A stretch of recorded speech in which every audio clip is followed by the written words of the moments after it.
নমস্কার, সবাই কেমন আছেন? আশা করি সবাই খুব ভালো আছেন। আমিও খুব ভালো আছি। তো চলুন প্রতিদিনের মতো আজকের ব্লগটা এখন থেকেই শুরু করি। আজকে বৃহস্পতিবার আর আজকে সবথেকে বড় জিনিস পূর্ণিমা।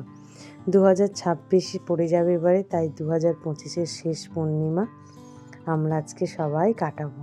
তো আজকে যেহেতু নিরামিষ রান্নাবান্না, তাই সকাল সকাল একটু বেগুন ভাজা বসিয়েছি আর একটু শিম ভাজবো ঠিক করেছি, আর একটু বাঁধাকপির চচ্চড়ি বানাবো আর ডালটা সিদ্ধ করে রেখে দিয়েছি। তো ব্যাস এই আজকে রান্না হবে। চলুন চটপট আমি রান্নাটা সেরে ফেলি। আজকে আরোহীর শেষ পরীক্ষা, তো পরীক্ষা দিতে আজকে ডাল ভাত খেয়ে যাচ্ছে। কথায় বলে পরীক্ষা দেওয়ার সময় নাকি ডাল ভাত ডিম ভাত এগুলো খেতে নেই, কিন্তু কি করব বলুন তো, বৃহস্পতিবার পড়ে গেছে।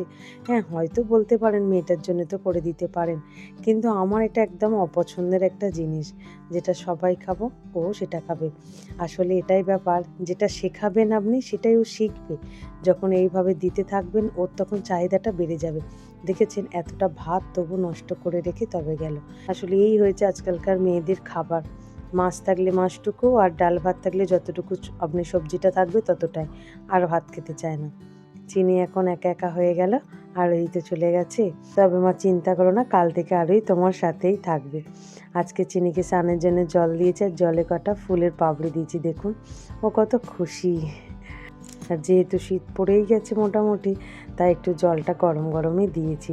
ওর জন্য আর একটু অপেক্ষা না করেই সঙ্গে সঙ্গে স্নানটা করে নিল। চলুন, আজ তো বৃহস্পতিবার আপনাদেরকে বললাম, আর তার সাথে পূর্ণিমা। তো আজকে পুজোটা সুন্দর করে সেরে ফেলি।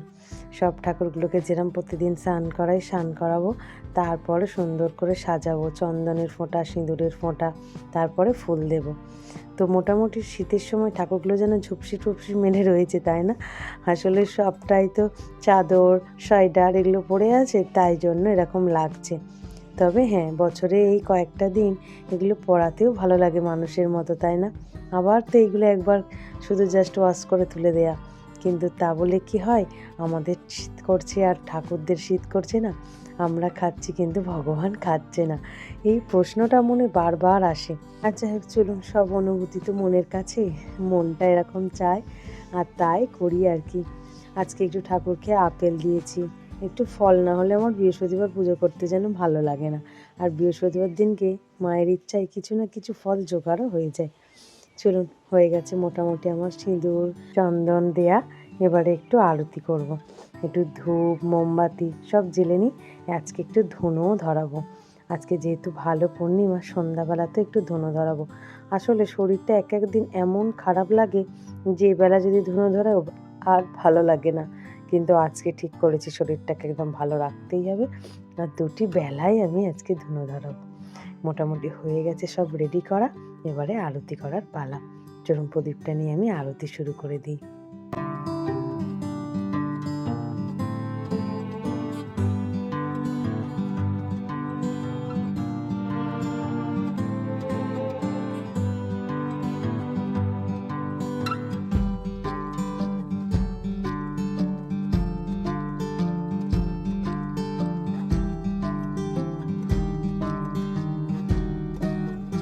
আজ নাকি চন্দ্র দেবতার কাছে তাকিয়ে থেকে বেশ কিছুক্ষণ পর আর লক্ষ্মীর নাম নিলে 11 বার, আর মনের কথা যা জানাবেন সেটাই নাকি পূর্ণ হয়।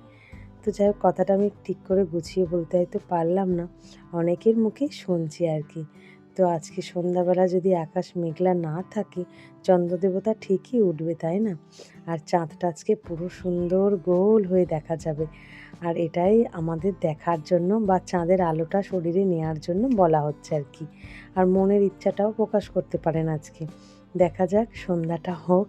সন্ধ্যাবেলাও তো হাজার রকম কাজ থাকে, সন্ধে দেয়া, আবার এই আরতি করা, তার সাথে সাথে আছে আবার পাঁচালি পড়া। দেখি, আবার খাবার দাবার তো বানাতে হবে আমাদের ঘরে। তো সেরকম যদি মনে থাকে বা সময় থাকে, অবশ্যই একবার চেষ্টা করে দেখব। তবে মনে কিছু কথা আমার আলাদা করে নেই। সবাইকে সুস্থ রেখো, ভালো রেখো, এটাই আমার মনে থাকে সবসময়। কারণ সবাই ভালো থাকলে, আর সবথেকে বড় কথা, ঈশ্বর তুমি ভালো থাকলে সবাই ভালো থাকবো, তাই না বলুন? তো চলুন, আমার পুজো সারা হয়ে গেছে, এবার চারিদিকে ধুনোটা দেখিয়ে আর ভাত খেতে বসে গেছি।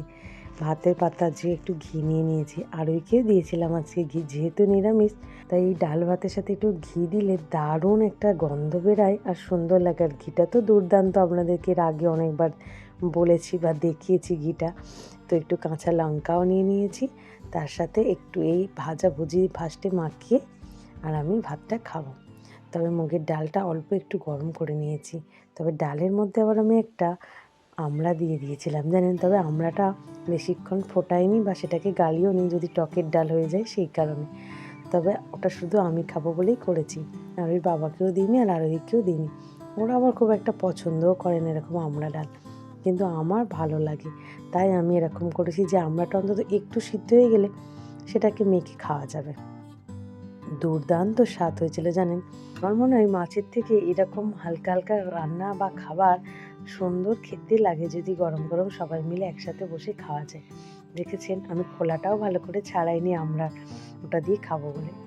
এই যে সন্ধ্যা হয়ে গেল দেখতে দেখতে, সারা বিকাল তো জানেন বাচ্চারাই খেললো সামনে, আজকে যেহেতু পরীক্ষা শেষ। তারপর সন্ধ্যাবেলা আরোই ড্রয়িং নিয়ে বসেছে, আর চিনি তার সাথে সাথে বসে বসে এদিক ওদিক তাকাচ্ছে। আর গোটা কয়েক পরোটার লেচি পড়েছিল ফ্রিজের মধ্যে, সেটাই আজকে আমি করে নিচ্ছি।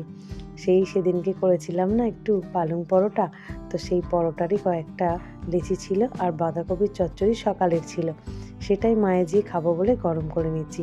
আজকে আরুর বাবা রাতে বাড়িতে খাবে না বলেই দিয়েছে, তো সেই জন্য আর বেশি কিছু বানালাম না, মায়ে যেয়ে হয়ে গেল আর কি। চলুন মোটামুটি রেডি করি, আরুই আর আমি খাবো, অনেকটাই রাত হয়ে গেছে। ভিডিওটা আজ এখানে শেষ করি, আগামীকাল আবার নতুন ব্লগে দেখা হবে। সবাই সুস্থ থাকবেন, ভালো থাকবেন, টাটা।